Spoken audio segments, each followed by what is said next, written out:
Hi, welcome to Rock and Metal Invasion. My name is Steve.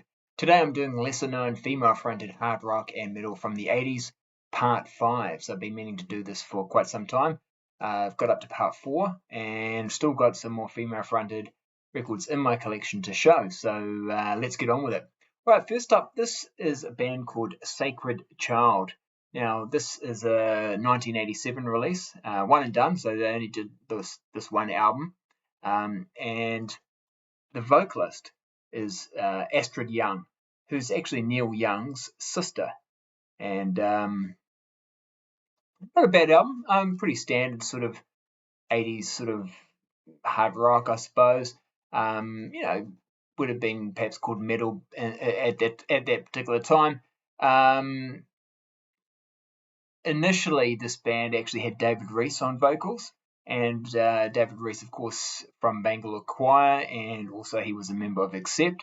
So he actually recorded 6 of the songs on this album prior to joining Accept.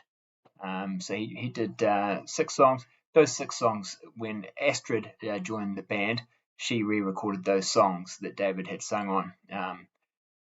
And you can hear the 6 songs that David Rees sung there's been a 1998 re-release of that album on CD, really expensive, hard to get, but yeah, and you can hear those 6 songs. All right, next up, UK band Rock Goddess. So this is female front, but it's actually all female band. This is Hell Hath No Fury. It's their second album. This is actually the US edition. The UK edition has a different cover and actually has 2 different tracks, and the track order is different. One of the songs that's not on the UK version is I Didn't Know I Loved You Till I Saw You Rock and Roll, which is actually like one of my favorite songs on the album. It's a Gary Glitter song. So yeah, but I still would quite like to track down the UK version because it does have a couple of different songs on it. So the sisters, there's 2 sisters, which is, I think it's Jodie and that's Julie. No, sorry, that's Julie and that's Jodie. And Jodie's the main songwriter. She's the guitarist and vocalist and drummer. And they've had different people on bass, on the bass there. On this album, it's D.O. Melly. They've released 4 albums. In fact, they just released, in 2019, they released their 4th album after a gap of about 33 years between their 3rd and 4th album.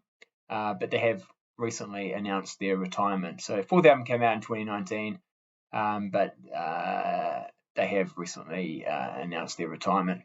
But yeah, really good band and worth checking out, especially those albums that they released, 3 albums that they released in the 80s. That 3rd album is really hard to get, though, because it was, I think, initially only released in Europe, so not an easy one to get. All right, next up, Stephanie. So solo artist, I suppose you'd call it. She's from Japan. I've got 2 albums from her. This is Pink Noise Test and Hideaway. I had Stephanie on the picture for lesser known female fronted hard rock and metal from the 80s part 4, like she was on the picture. So I had meant to show her in my last video. So I know that it was spotted by Nathan. He's spotted that and was a bit confused. So yeah, that was the reason there. I had meant to talk about Stephanie on my last female fronted video. I just missed it. So, but yeah, really good, especially Pink Noise Test is really good. This album has contributions from Leah Hart. It's got 2 songs on here that end up on the Fast Way album that Leah Hart's on, Bad Girls. So on the Bad Girls album, it's got She Won't Rock and Miles Away. Although on this album here, it's not called She Won't Rock, it's called He Won't Rock. But yeah. It's also got an Alice Cooper song, School's Out, and also got a Headpin song. The Headpin song turn it up.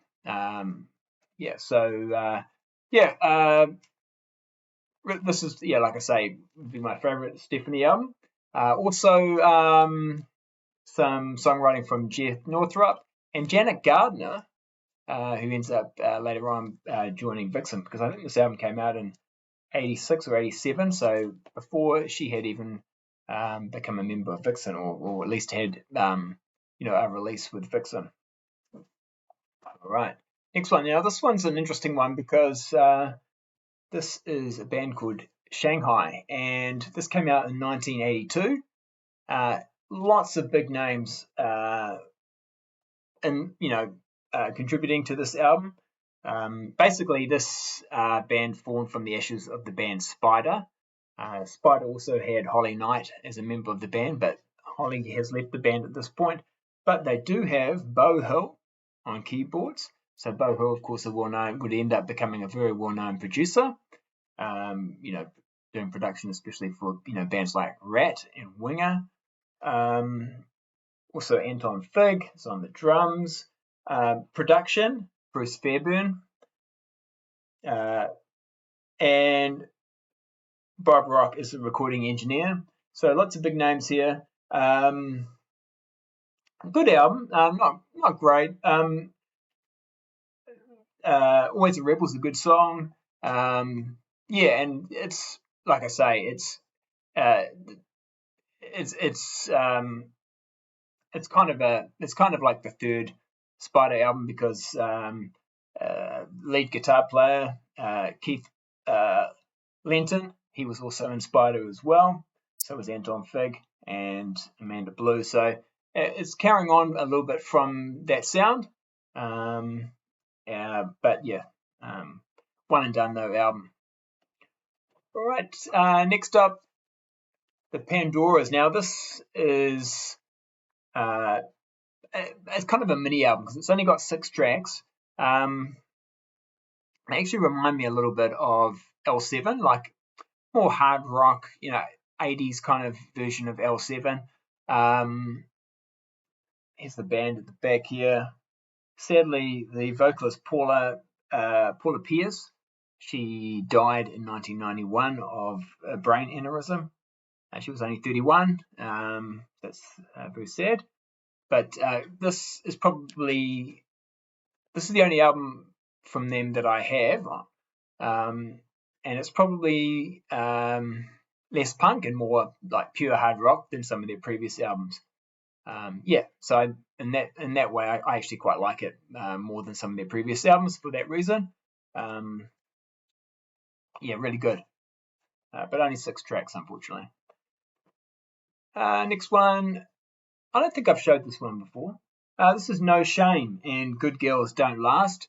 So this is a UK-based band, although they've got some people from other countries end up joining the band.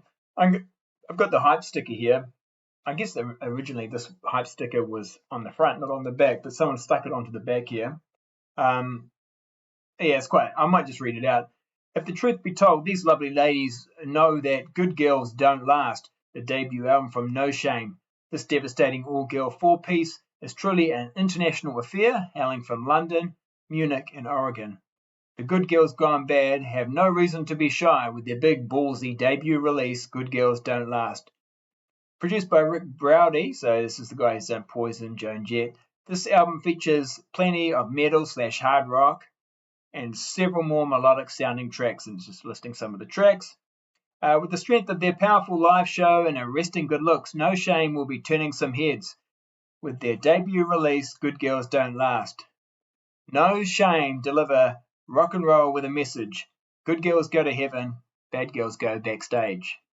Oh, man. Yeah, anyway. So another one and done album. They only put out this one album. Now, Tina on guitar and Stephanie on drums. They do end up appearing in Ron Keel's Fair Game band. So Ron Keel from Keel, he put together this band which was him and a whole lot of ladies basically made up the rest of the band. And so yeah, Tina and Stephanie were part of that band. I don't think it actually even it ended up getting released, or at least not till later on. But yeah, they were in Ron Keel's Fair Game, but otherwise, I don't think too much. Yeah, I don't think anyone in this band did too much more after that. Next one, I don't know if I'm saying her name right, but Tani Kane. Tani Kane. She's probably best known for being Jonathan Kane's wife, or she was his wife. They're no longer together. As you can see, she's quite nice to look at. She's also an actress. I think she goes by the name Tane McClure now, but yeah, this is again just one album. She only did the one album, and almost all the songs are written by Jonathan Kane. But it's really good. You know, whatever you might think about Jonathan Kane, he can write some great songs, and it's not heavy. It's definitely just I guess the heavier songs are hard rock, but she's got actually a pretty good voice, and yeah, like I say, some good songs on this one. So I actually enjoy. I don't like all the songs, but 4 or 5 of the songs I really like. So it's a good album for me. This album's quite well known, I think. This is Robin Beck, Trouble or Nothing. I don't actually not her debut album, I don't think, but there was a big gap, I think, between her debut and this album coming out. I'm pretty sure, and I don't think her debut was particularly heavy. And not that this is either, but this is more in that sort of hard rock zone. Lots of songwriting by Desmond Child on this album. Of course, she's one of the people who did the cover of Hide Your Heart, which is a song that was written by Holly Knight, who's already I've mentioned before, as it was a member of Spider, and also, of course, Paul Stanley from Kiss had a hand in writing that. But yeah, otherwise, lots of songwriting from Desmond Child. If You Were a Woman and I Was a Man, Bonnie Tyler did that song. I mean, there's actually a lot of songs on this album that other artists have done.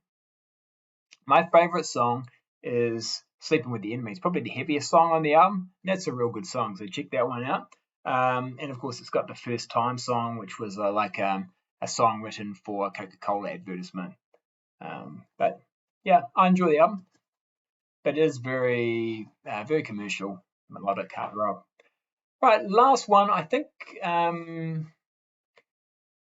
this band here is this band is called Widow, and the album's called Gone Too Far. Now you look at the cover and you think this might be it's like got quite a heavy metal kind of a cover, really, hasn't it? But it's pop hard rock, really. The song Bitch is really good, and the song The Stand.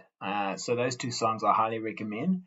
This is another one of those ones where it's got different versions. So this is a 1985 release. I've gone too far. There's a 1984 release that has slightly different track order and a couple of different songs on it. But this is a good album. Like I say, I really like the first and the last track are the 2 best for me for this version of the album. They then released. Now also this album has a song called Burning Love, which is actually an old Spider song. So there we go, referencing Holly Knight again. So Holly Knight and Amanda Blue wrote that song, and that's from the debut Spider album. So, and I think Kix did a cover of that song as well. In fact, maybe even Lee Aaron also. So it's been covered a few times. But yeah, so that's on here. But then they released another album in 1985. Now, I guess because Gone Too Far initially had it in some places been released in 1984, this is the album that they then worked on next, I suppose, is the way you could look at it. But there's actually 2 1985 albums. So this one is, again, was Widow and Rocket. Not as good. I didn't like this album as much as the first album. Robin Taylor is the lady who's doing the singing for this band. And they also, interestingly enough, do another Spider song. So this, again, from the debut album, and this time they're covering Little Darling. All right, so there we go. So that's lesser known female-fronted hard rock and metal from the 80s. part 5. So I was thinking this wasn't going to go to part 5. It's probably actually going to go to part 6 as well, because I'm finding some more things in my collection. So I think at this stage I won't commit to saying that this is the final one. And it's also been, looking at my on my YouTube channel, this has been one of my more popular videos. So obviously people are enjoying the female fronted. So I will keep doing them. All right, that's it though for this episode. We'll catch you later. Okay, see ya.